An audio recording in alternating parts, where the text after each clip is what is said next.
8-inch bagel, that's the pipe. I need some love. I need some love. Act up, cookie smash, smash. Act up, cookie smash, smash. Act up, cookie smash, smash. Star 927 all day, every way. Burger King has been a part of the Cayman family for decades, and we know our family needs a little extra help right now. So we're introducing the best Whopper deal on the planet. 4 Whoppers for just $10. We are family. I got 4 big Whoppers with me. We are family. Get up, everybody, let's eat. The Burger King Family Bundle. 4 Whoppers for just $10. Available at all Burger King drive-thrus for a limited time. Dear students, we know that you miss your friends, being outside, and most of all, coming to school. And we hope that you understand that everything happening right now is to keep you safe from harm. You are our priority. You are the future. So even though this is a very tough time, we believe in you to be the leaders we know you can be. To stay focused and doing your best work, even when no one is watching. To be helpful and respectful to your parents and guardians at all times. To be kind and thoughtful to everyone around you. To always be thankful, even for the little things. And most of all, to remember to keep in touch with us, because we're here for you. Love your teachers. A message from the East End: Edna Moyle, John Gray, Layman E. Scott, Red Bay, Teoline McCoy, West End, and the Lighthouse Schools. Do you like winning? How about winning free gas? Free gas from Rubus is as simple as follow, like, tag, and share. Say what? You heard it right. Follow, like, tag, and share. Winners selected daily on our social media platforms. Go to Rubus on Facebook and Instagram. Follow, like, tag 5 friends, and share the post. It's that simple. Daily winners drawn for $25 fuel vouchers. So that's like earning, hold on, like 1 minute of work, it's 60 minutes for an hour, $25 divided by carry the 1. No, forget it. It's definitely worth your time to follow, like, tag, and share with Rubus and win. All I do is win, win, win, no matter what. Rubus, fuel the difference. Live from Star 927 Studios in the center of Cayman's capital city, Georgetown. This is Straight Talk with Ruth Anna. Good evening, everybody. You are tuned into Straight Talk, brought to you exclusively by Star 92.7 Premium Radio. I am your host, Ruth Anna Young, always honored to be your host here on Straight Talk every Monday through Thursday from 5 to 6 p.m. right here and nowhere else other than Star 92.7. It is 5:05 p.m. on the Star 92.7 clock, and it is the 9th of June. Happy birthday to anyone who is celebrating birthdays today, and if you're celebrating an anniversary, happy anniversary to you. Joining me shortly via live video stream will be the Deputy Director of Pensions. She will be joining me until 6 o'clock to answer any questions and provide information in relation to the emergency pension withdrawal. So she will be joining me shortly in the virtual studio. 943-3700 is the line in studio. And of course, you can also WhatsApp me at 324-1565. And you can also email me at straighttalkci@gmail.com. But you guys know the deal. Before we go any further here on Straight Talk, we will start our time with the reading of today's Daily Bread. Just a moment focused on God. So today's Daily Bread is entitled Our Reason for Joy. And the scripture comes from Psalms 149, verse 2, and reads, "Let Israel rejoice in their Maker. Let the people of Zion be glad in their King." So today's writer goes on to write, when the school year began, 14-year-old CJ would hop off the bus every afternoon and dance down his driveway. His mom recorded and shared videos of CJ's after-school boogie time. He danced because he enjoyed life and making people happy. With every move, one day, 2 garbage collectors took time out of their busy work schedule to stomp, spin, and sway with the young boy who inspires others to dance with him. This trio demonstrates the power of sincere and infectious joy. The writer of Psalm 149 describes the original source of enduring and unconditional joy, God. The psalmist encourages God's people to join together and sing to the Lord a new song. He invites Israel to rejoice in their Maker and to be glad in their King. He calls us to worship him with dancing and music. Why? Because the Lord takes delight in his people, he crowns the humble with victory. Our adoring Father created us and sustains the universe. He delights in us just because we're his beloved children. He designed us, knows us, and invites us into a personal relationship with him. What an honor! Our loving and living God is our reason for everlasting joy. We can rejoice in the gift of his constant presence and be grateful for every day our Maker has given. Thanks be to God for that word today. As always, here on Straight Talk, we remind you, we encourage you to spend time each and every day focused on his word, meditating on his grace and how awesome he is, whether it be in the morning or the evening or right here with me, Monday through Thursday on Straight Talk. And while I wait for the arrival of the deputy, Miss Amy, the deputy director of pensions, to join me in the virtual studio, I will give a few PSAs and a bit of information that while I have the time. And I don't know if for those of you who follow me on social media, you may have seen this, but there is a community caring challenge that has been issued first by the residents of Canal Point. And what they did was, for acts of random kindness, ARC Cayman, who is right now in the face of COVID, started a community soup kitchen, essentially, where they are providing hot meals to what is hundreds of people 6 days a week. And in some days it has been upwards of 1,000 people, other days around 700, where they're providing a hot meal, soup, desserts, a dessert and beverages, usually all through the efforts and donations of the community and local restaurants and local distributors, and through volunteer drivers, and providing hundreds of meals on a daily basis to those in the community that need it at this time and have needed it for the past weeks. Of course, there are other organizations who are also doing similar efforts, and between them all feeding thousands of people. However, the residents at Canal Point came together and decided that they were going to do a community fundraising effort to raise funds specifically to donate to ARC. And so what they have done is issued a community challenge and challenging other communities. And when I got the little press release, they called out communities like Vela and some of the other developments to say, hey, we want to see who can raise the most money to give to ARC. And so I am on Facebook as Ruthana M. Young, and I do have their flyer posted there. And yes, I'm sure there are many people who give quietly, and we may not know about it. However, know that sometimes knowing that someone else has given encourages other people to give as well. And so I know personally that ARC, the amount of people that ARC is serving on a weekly basis, I do volunteer driving for them 3 days a week, and everything is funded either through donations or the time donation of people in the community. There are dozens of people who are helping to deliver the meals, chefs in the restaurants who are volunteering their time in a lot of cases to cook the food, and there are other members of the community who are making meals and dropping them off at the soup kitchen, which is I guess coordinated out of Decker's kitchen, which is where we all do our pickups. And so I have promised them that I would make sure that the community is aware that the challenge has been issued, and I hope that other communities take up the same challenge. The Canal Point community did raise over $13,000 in their community fundraising effort to donate to ARC, and so that was incredible, and they did donate all of those funds directly to ARC as well.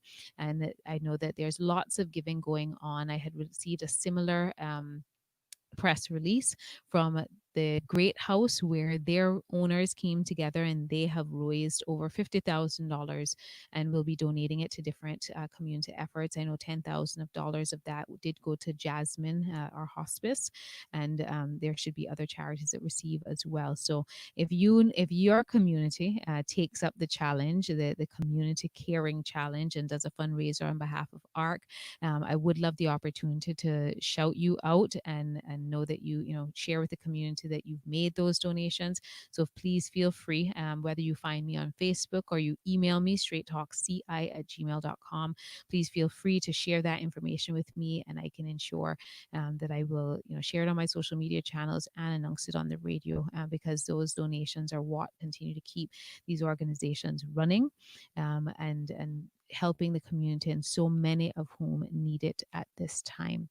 And so there are some other press releases that have come out recently. And as slowly but surely government departments are reopening and offering additional services, we do know that tomorrow will be the first day that the passport office, Passport and Corporate Services office will be reopened, but for pickups only. They will open on Wednesday and Thursday. As of right now, Wednesday and Thursday only, and you go on your last name day. And it is for those passports who have arrived back in that were otherwise applied for and have arrived back to the passport office and need to be collected. And so they will call you to let you know that your passport has arrived, and you can go on your last name date, either Wednesday or Thursday between 9 to 1 p.m. I do believe I now have Miss Amy in the virtual studio with me. Miss Amy, are you there? Hi, how are you? Hello? I think we're getting there. Miss Amy? Hi. Hi. Okay, there we go. All right, I got you now. And welcome. Pleasure to have you. Thank you. We didn't get as much time to catch up, and I don't know if you're familiar with my show at all. And if you're unfamiliar, you won't know what happens when you come on for the first time. Do you know what happens when you come on Straight Talk for the first time? Has anyone? No, I have no idea. What are you going to tell me now? When you come on Straight Talk for the first time, everybody has to do who your mama is, right? So okay, that's different. Nobody asks me that question very much these days. Yeah, there we go. So when it is customary here on Straight Talk that when you're here with visiting for the first time with me, and we do who your mama is, and so my audience is looking forward to that. Just a few minutes and just pretend that nobody listening on the radio today has any clue about who you are, or who your mama is for that matter. Okay. Only my mama. What about my father? Well, him, it's literal and not, right? We know that who your mama is question is a very broad statement. And so just share with the audience a little bit about yourself, some of the resume version, some of the non-resume version. Don't know if you're into skydiving and cats or anything of the sort, but no skydiving, and I'm allergic to cats, so I can't have any cats. Okay, well, me either. So I'm with you. But everybody is dying to know who your mama is. Okay, well, I'll tell you who my parents are. Yes. So neither one of them gets offended, because if you leave one of them out, you know I'm in trouble, right? Okay. You know them. I don't. Trust me, I know them very much. So, so my father is Evelyn McLaughlin from East End, and my mother is Angie McLaughlin, maiden name Jefferson, from West Bay. Mm-hmm. Yes. I'm gonna tell you, look like a West Bay. But I always find it so interesting. People from East End say I look like I'm from East End, and people from West Bay say I look like I'm from West Bay. You look like a West Bay. Like your last name could be like Ebanks or Bush or Powery, So I'm putting that out there. So East End can go sit down. Okay, let's hope my dad's not listening, because he'll be quite upset you said that. I still send him lots of love. The best cassava cake mostly comes out of East End. Shout out to Mr. Frank Conley. Oh yes, definitely so. Definitely so. Yeah. What else do I know? Oh, the resume. Okay, so I have a master's degree, master's in public administration from Syracuse University. I also have a bachelor's in information studies from Syracuse University. I've done, I couldn't tell you how many pensions courses over the years, between World Bank, I've gone to visit the Canadian regulator as well. So there's a lot of pensions training in the background there as well. So a lot has gone into me getting to this job. Okay, and tell me a little bit before this particular job, if you could share a bit about your, how long you've been within government and anything you may have done before, and kind of what led you into this position. Oh, okay. I've worked with government for 25 years, actually, which is kind of hard for me to believe, I must say. 5 years. Sorry? Thank you for those 25 years. Yes. It's hard to believe I worked for government for 25 years. I think I'm going on my 26th now. Wow. I actually started in government in the education department, ironically. Was a records officer at one point. Then I eventually moved to the ministry. And ironically, I moved to the ministry that had responsibility for pensions. Okay. It didn't always have it. When I first moved, they had education, aviation, and planning, I think it was. That's how I eventually came. Okay. And then, I know that's quite a mix up. I'm glad you said it, not me. That's exactly what I thought. It is. It's quite a mixture of subjects, but that's how it was before. And then eventually, a couple of years later, I don't remember how many, the subjects changed as they always do after the election. And the ministry got responsibility for pensions. And I think that was around the time I came back with my master's degree. So I've actually sat on the National Pensions Board itself for a while. And then that actually brought me to the office. So yeah, it's a long way coming to get to the office, but yeah. But you are here. And Yes, I am. All right. And how long have you served in this capacity as Deputy Director of Pensions now? Well, I've been Deputy Director for about the past 3 years. Before that, I don't know if you're aware, but the law was changed in 2016. Yeah. Okay. So before that, there was the National Pensions Office, because at one point there was the National Pensions Office and the Department of Employment Relations, and then they merged together to become the Department of Labor and Pensions. Correct. Yes. Right? Okay. So when it was the National Pensions Office, I actually served as superintendent for quite a number of years. Okay. And then when the two offices merged and the formal change occurred legislatively, the director became the superintendent, basically, and I became the deputy director. Okay. So you've been on this journey for a little bit to see. Yeah, I've been on this journey a little bit. Yeah, see many evolutions, and that brings us to today in the middle of what I refer to as a twilight zone, as the world grapples, including us, with the COVID-19 pandemic and all of the fallout of that, which of course has led us locally to there was the amendment that is now allowing or has allowed for the emergency pension withdrawal, right? For private sector pension funds. And the questions continue to be asked, and people continue to work through this process. And so I'm really happy that you're on the show with me today. I had the opportunity to have the likes of Fidelity in previous weeks and the like, but certainly one of the things I've found is that being on radio, people think you know all the answers because they think that all the government departments just call us up every day and give us a full rundown. You wish, right? And so I wish I do. However, I always do my best to get all the information as much as I possibly can to provide the audience and the public with information. And so people still continue to have questions around how long, other questions that have arisen out of the emergency pension withdrawal amendment and the process related to it. Ms. Rosita Bodden says, good evening, everyone on Facebook. Good evening, Ms. Rosita. Thank you for tuning in on Facebook. For those of you who are tuned in via radio, you can also tune in via the live Facebook stream from the Star 92.7 Facebook page. But you're joining me this afternoon to help answer some of these questions that still exist, to help guide people through this process. I know that and I'm sure I don't know the half of it, but I know that it has been, I'm sure, a very challenging journey on all sides. Let me put it. Yeah, that's a good way to put it. I'm just going to adjust my camera a little bit here. That's a good way to put it. I'll tell you some stats. You mentioned you had Fidelity on. So the pension administrators as a group have been getting about 6,000 queries, one type or another, email, phone call, whatever, every single week. 6,000. And where we are today is that they have already approved 20,000 applications in the month of May. Wow. That's the month of May. I don't have any stats for June yet, but that's the month. Wow. That's a lot. Between the different pension providers. Yes. That's a lot, because if if you go back to the history of when the law started is 1998, I don't think that there have ever been 20,000 applications for anything in any single month for the entire history that the law has been in effect. So it's a lot. Yeah, and that's just 1 month of it. That's just the first one, right? That's just exactly. We will see what June brings.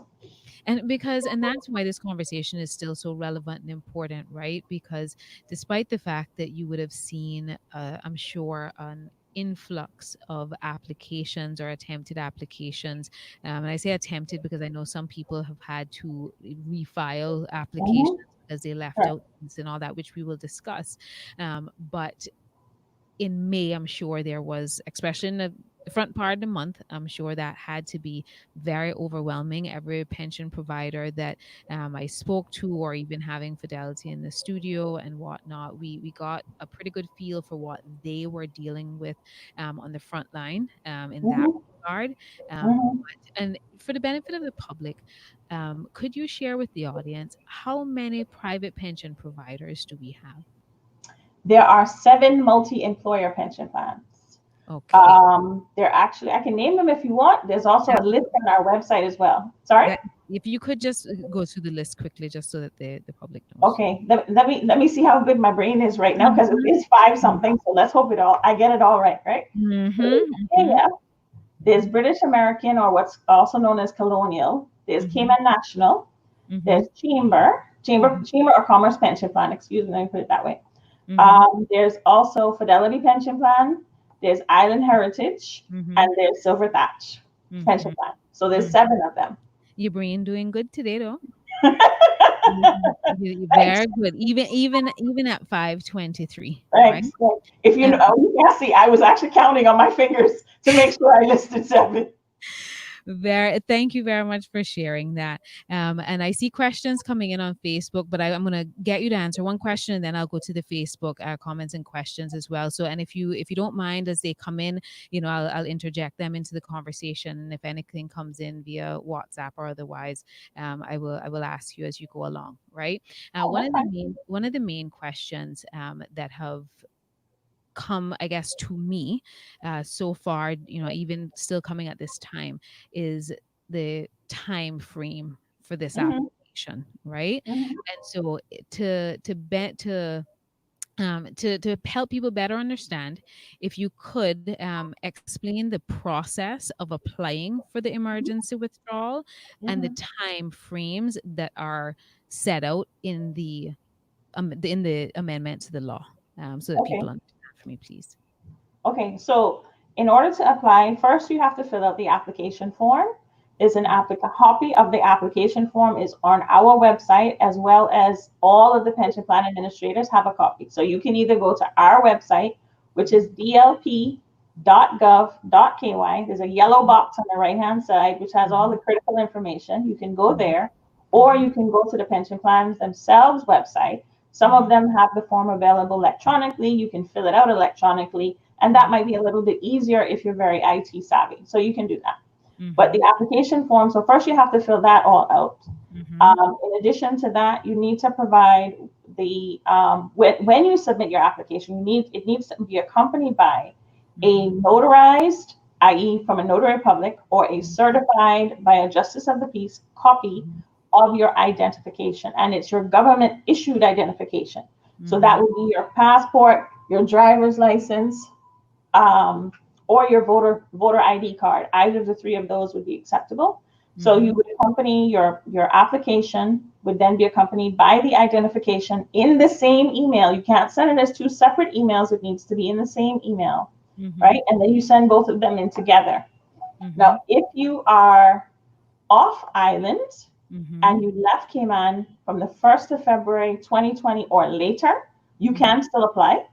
And for those persons, they would need to submit, in addition to the 2 items I mentioned, they would provide a copy of their travel itinerary or their ticket to support their application as being off island by the day that was given.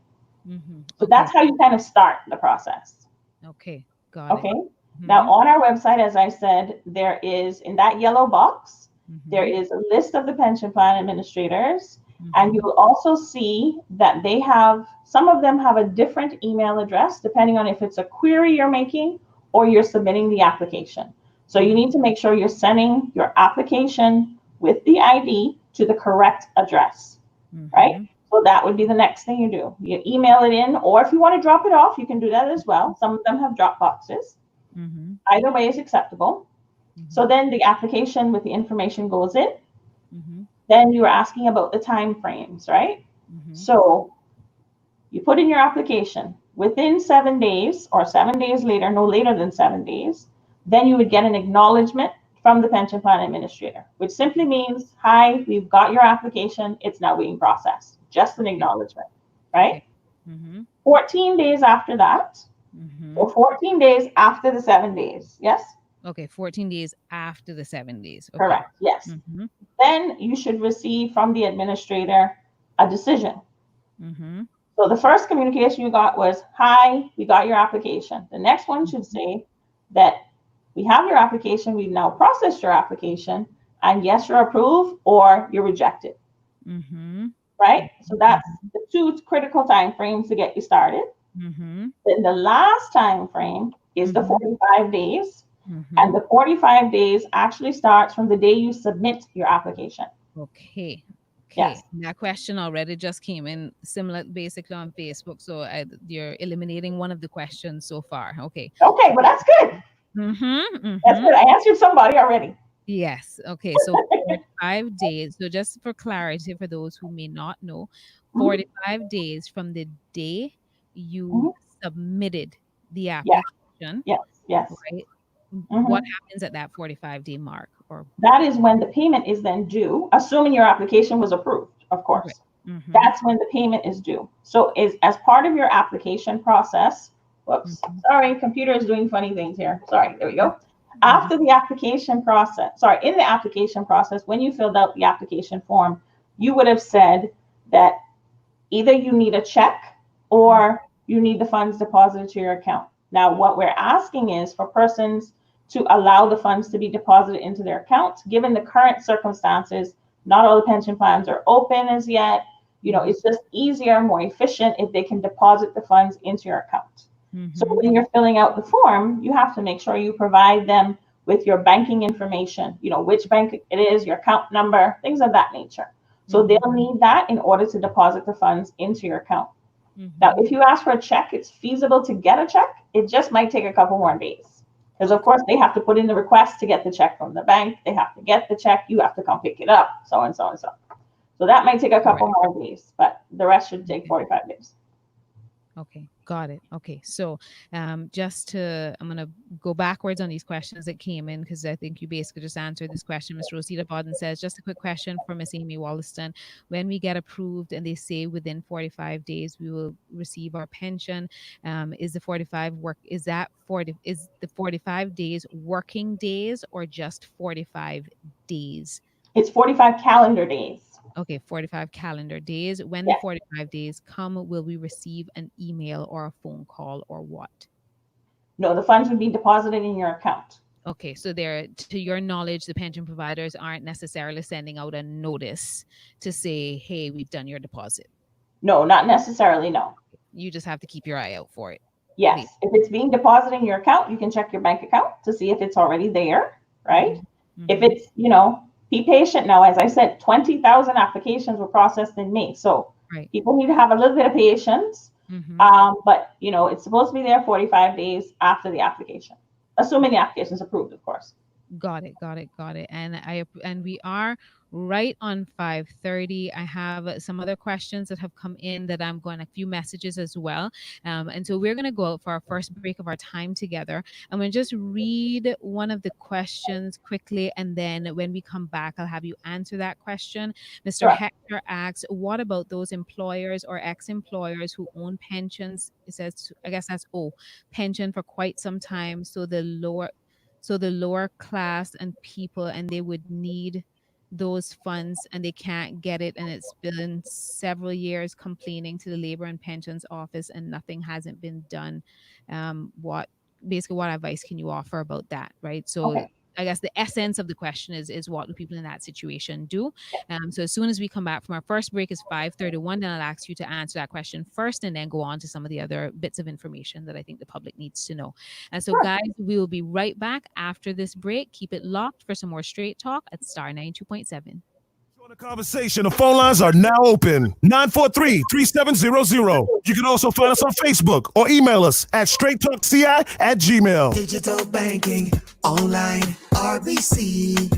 RBC Banking Online. Pay your bills anytime. RBC Digital Banking is so easy. Even Granny and Granddad can do it. Sign up for online banking or download the RBC Caribbean app. With RBC, it's safe and easy. Send your money hassle-free. RBC. Visit rbc.com/Caribbean/bank at home. RBC Royal Bank. Banking reimagined. Burger King has been a part of the Cayman family for decades, and we know our family needs a little extra help right now. So we're introducing the best Whopper deal on the planet. 4 Whoppers for just $10. We are family.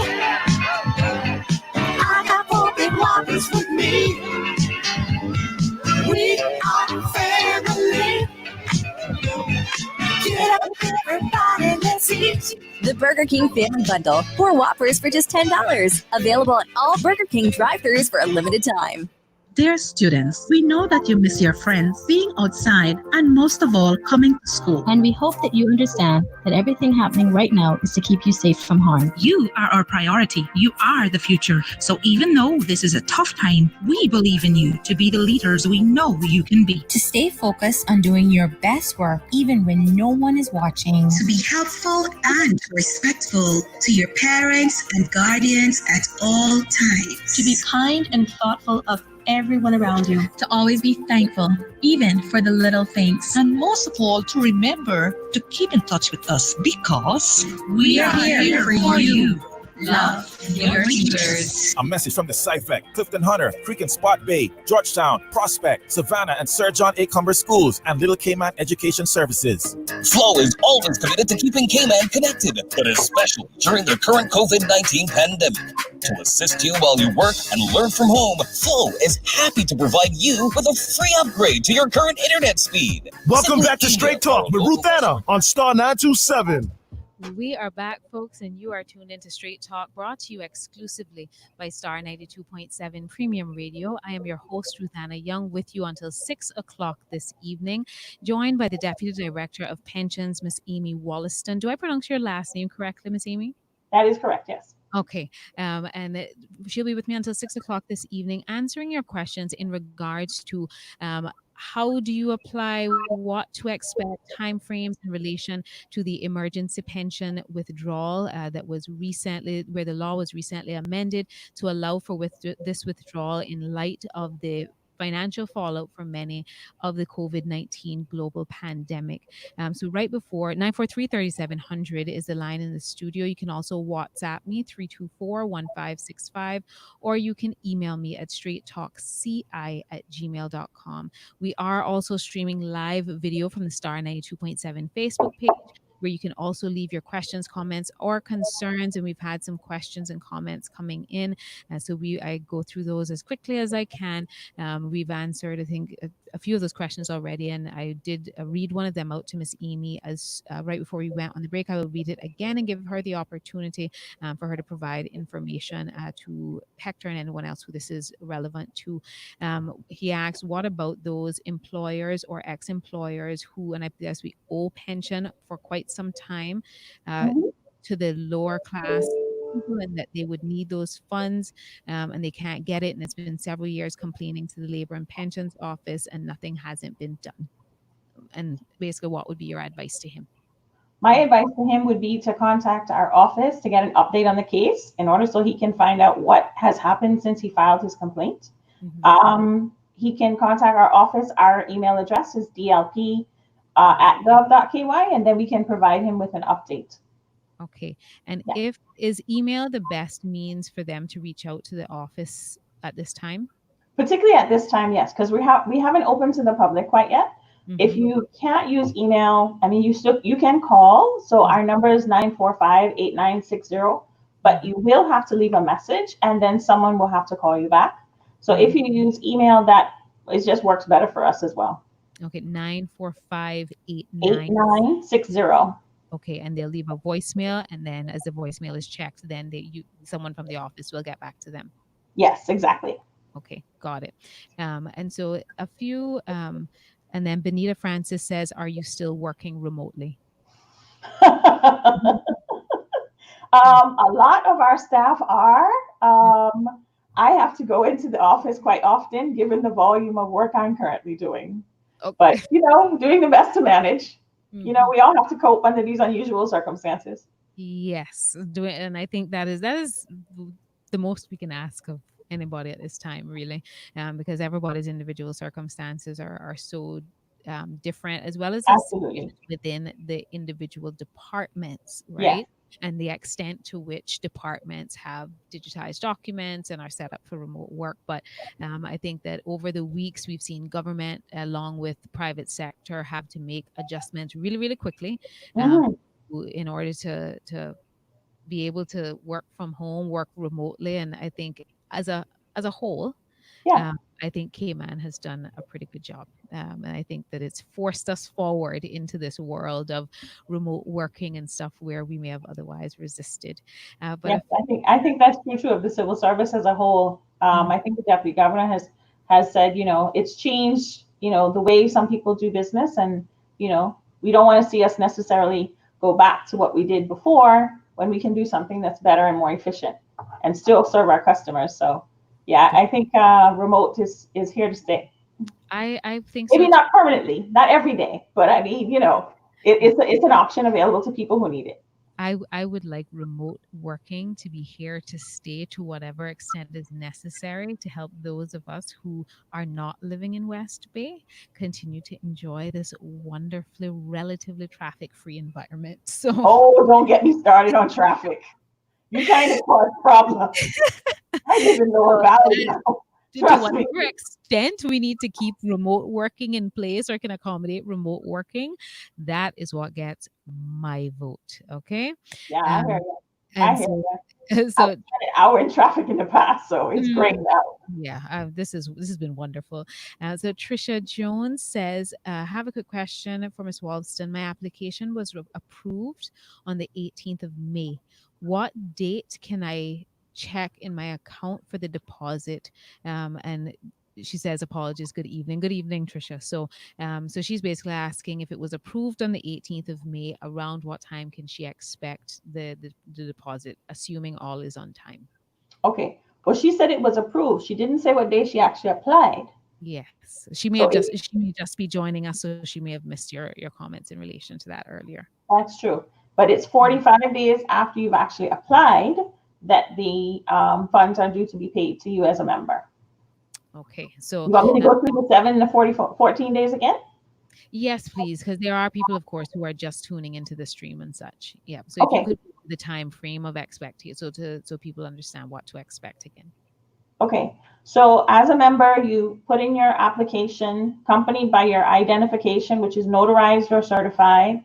And then once you put that in, the administrator has 7 days from then, and it's 7 calendar days, not working days, calendar days. Mm-hmm. And then what they have to do within that period of time is simply acknowledge, which basically means, hi, I got your application. Mm-hmm. Your process has started. Mm-hmm. Then within 14 days after the 7 days, then that's when you should get your decision. And your decision should tell you, yes, you are approved, or no, you are rejected. And then once you know that, 45 days to process the check, of course, once it's approved. The counting of that would then be from the day you submitted the application. Okay, and thank you very much for going through that again. So, Ms. Trisha Jones, you could expect to start looking for your money 45 days after you initially applied, since you got the approval after you initially applied. And one of the other questions is if you could remind everyone what is the formula that is used to determine what people can extract from their pension under this withdrawal amendment? Okay, so the formula is if your account value is 10,000 CI dollars, then you can withdraw the full amount of your account value. The full amount, 100%. Okay. If the account value is $10,000 or more, or I should say more than $10,000, then the formula would be you'd get $10,000, or you can get up to $10,000 or and 25% of the remaining balance. So, for example, if your account value was 11,000, you would get $10,000 and you would get 25% of the remaining balance, which would be the 1,000. So 25% of 1,000 would be 250. So on an account value of 11,000, you would be able to draw $10,250. Okay, got it. And I was just going to go to a caller, but they seem to have come off the line. And so thank you so much for that. And if they call back, I will go straight to the phone lines. For those who calling on the phone is easier. 943-3700 is the line in studio. I do apologize to whoever was trying to ring in just now. And I think maybe someone is trying back. Welcome to Straight Talk. What is on your mind today? Hey, yes. Question. Sir, do you have your radio? If you have your radio up in the background, if you could just turn it down for me. I'm getting a little bit of feedback and we can't hear you clearly. All right. Is that better? Yes, go for it. Yes, we can hear you now. Miss Amy, can you hear him? Okay, go ahead. All right. My question to Miss Amy is about that pension, like when the employer, the ex-employer, has owned X amount of funds for quite some time, and they can't get those funds, and it's been probably over 4 or 5 years back and forth with Labor Board. We want to know, like, what's a time frame before a situation like that can get resolved? Is there like a time frame that they would give you for a situation to get resolved, or does it have to continue going on another 3, 4, 5 years?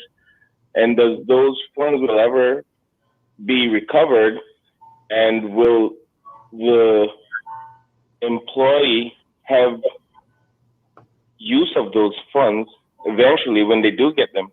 Because not everyone has $10,000, $15,000 in their pension, and maybe that bit of funds right there that is owed to them is something that can really come in handy within these COVID times.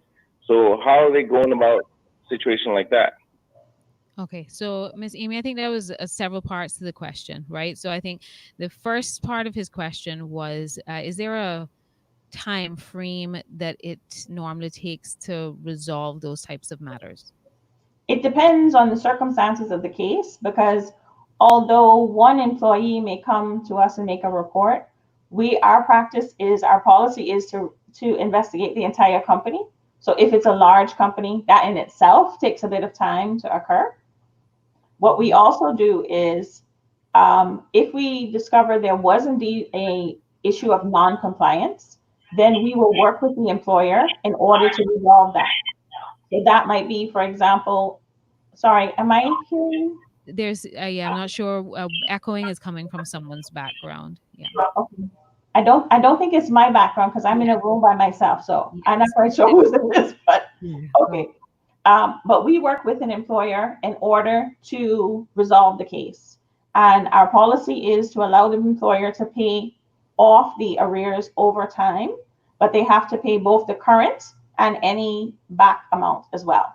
If that doesn't prove successful, then we have no recourse but to take them to the court for prosecution.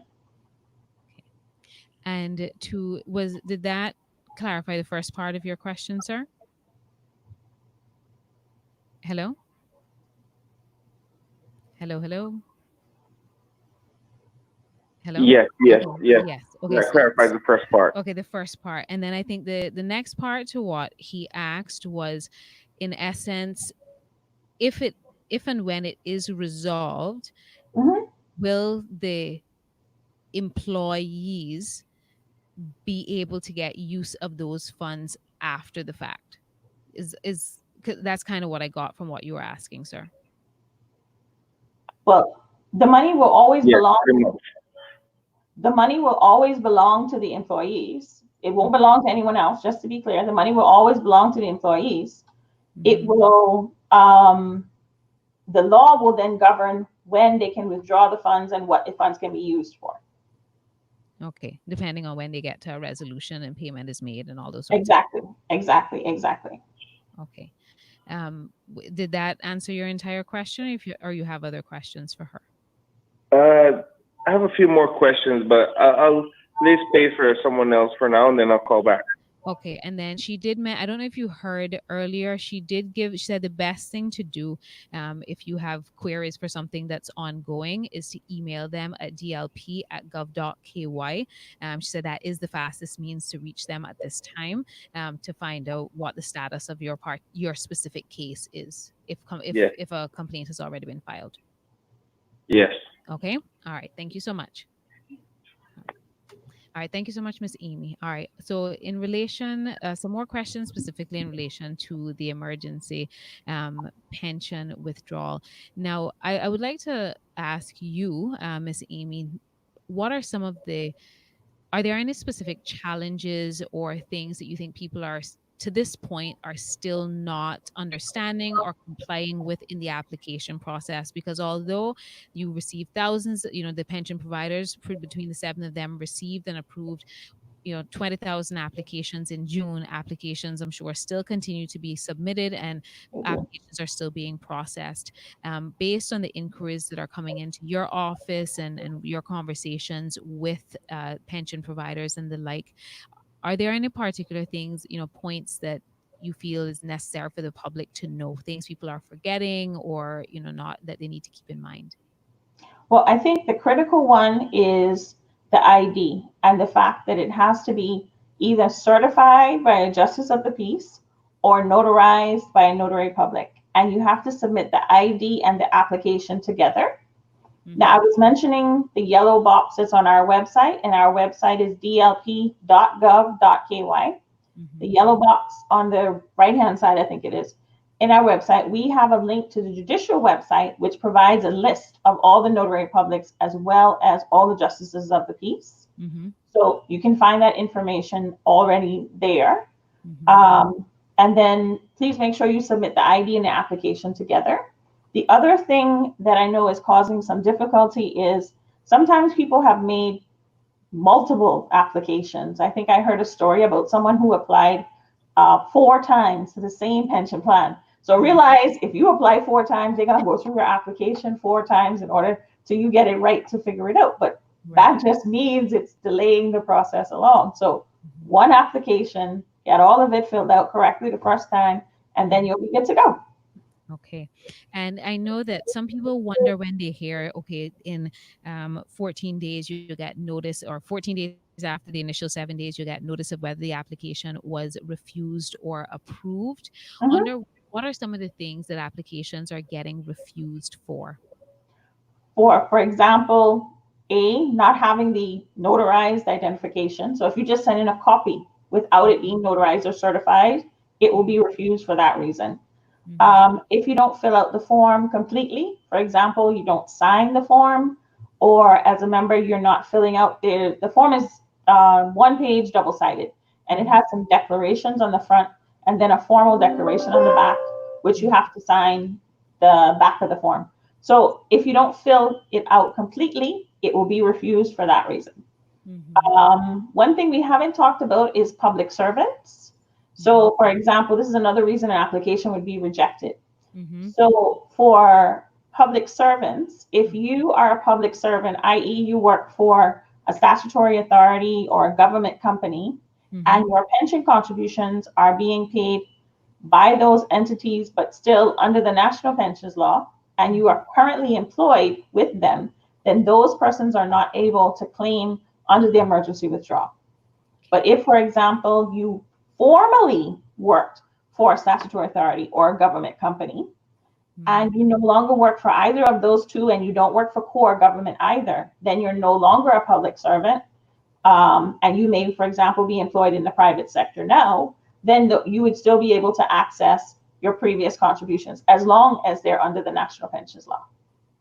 Okay, got it. And that, that has been a hot button series of questions and social media commentary, but it seems as though that has bit by bit, people have come into acceptance of what one of your press briefing, I know the premier had indicated that, that was a decision that was being made at this time. And he indicated, that, we really didn't know what the future held. And so they were not going to jump to saying, okay, people in statutory authorities that are still receiving salaries and public servants who are still receiving salaries would be able to withdraw from even the private sector pensions. Because I think that was some of the discord, in that for those in statutory authorities who had said, well, our pensions are private sector pensions, kind of deal. But, the premier alluded to the fact that we don't know what the future holds. And, we don't know if we will need to make a different decision later on, right? Depending on how this all goes on. But for now, that is what the amendment to the law allows for. And I just got another question, and they must be just tuning in, but can you just clarify for the listening audience, their question is, in essence, can they use a JP to certify it versus paying a notary? And I know Absolutely. So it either has to be certified, which is certified means a JP signs it, or notarized, which means a notary public signs it. So either of the two is acceptable, entirely acceptable under the legislation. Either is fine. Okay. And I know in the earlier part, when applications started to get accepted, there were some posts on social media where people said that private pension providers were not accepting their driver's license. And they were only, they said, oh, you had to use your passport. Has that been resolved at this point? Is it any government issued ID? Yes, that's completely resolved. It's any government issued ID. So your passport is acceptable, your driver's license is acceptable, as well as your voter's card. Either of those three is fully acceptable. Okay, got it.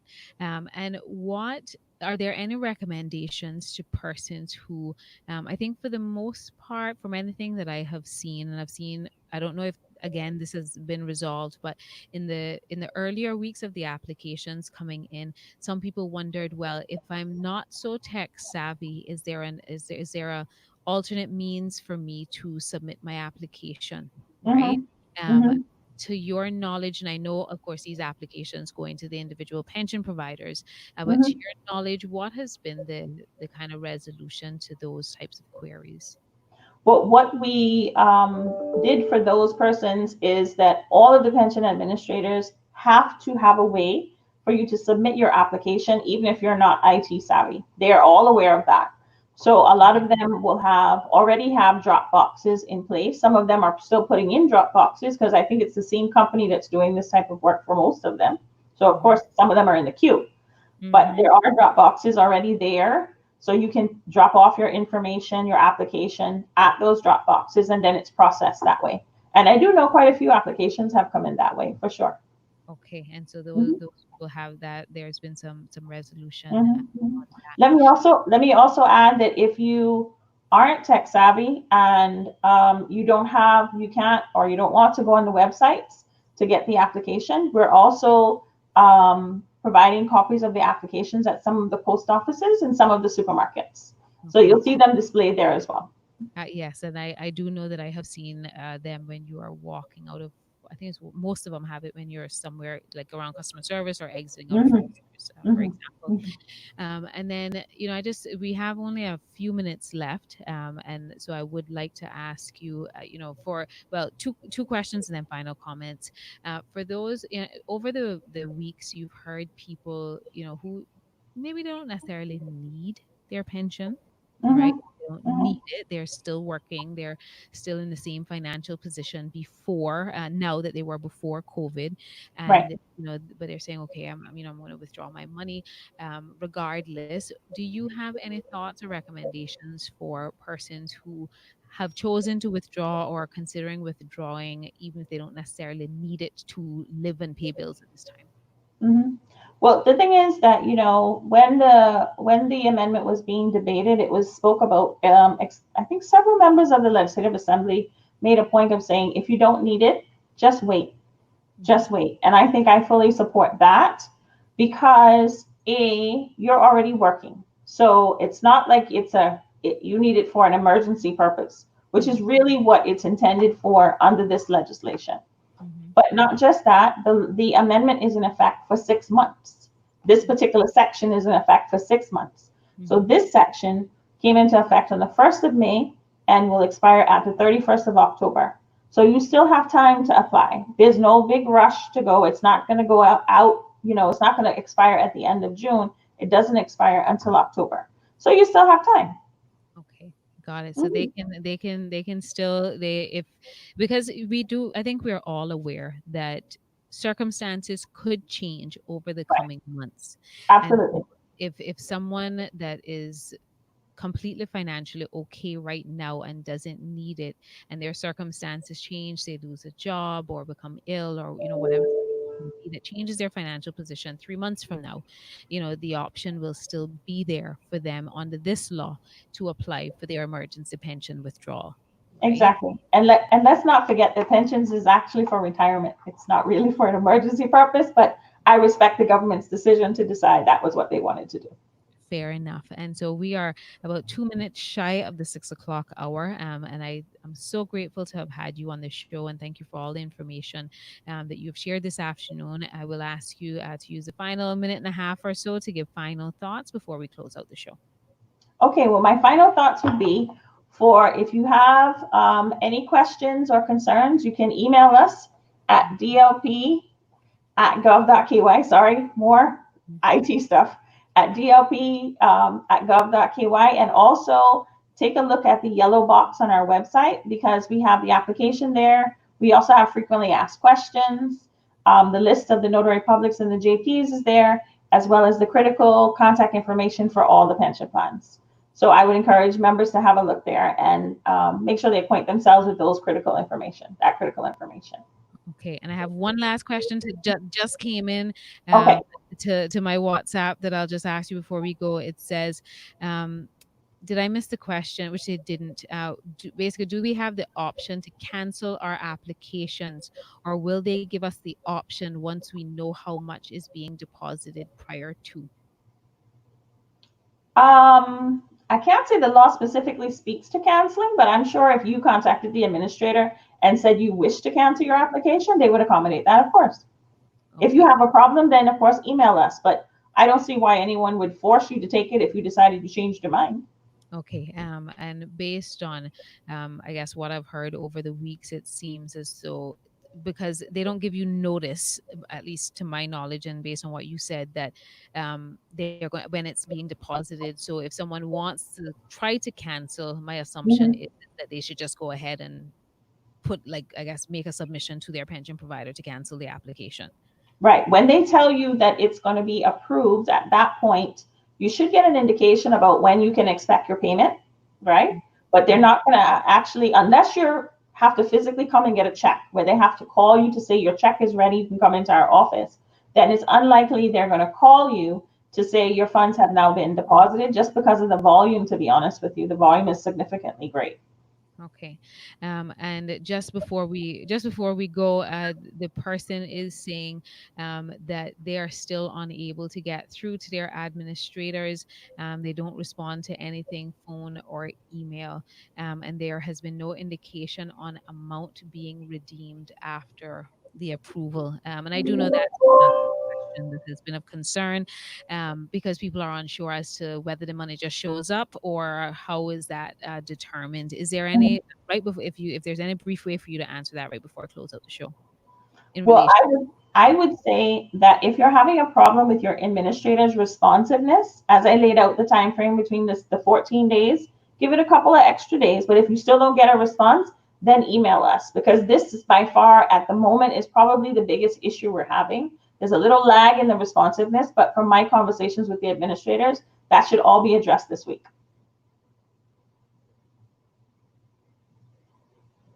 You're welcome back anytime, Miss Amy. Thank you so much for joining me. Thank you for being so generous with your Who Your Mama Is segment.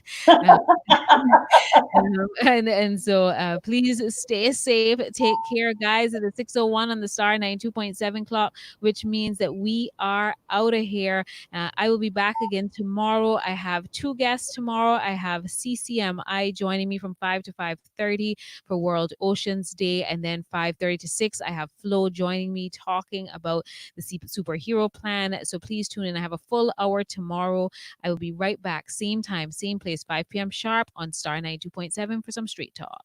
Wobble on it, wobble on it, wobble, wobble, wobble.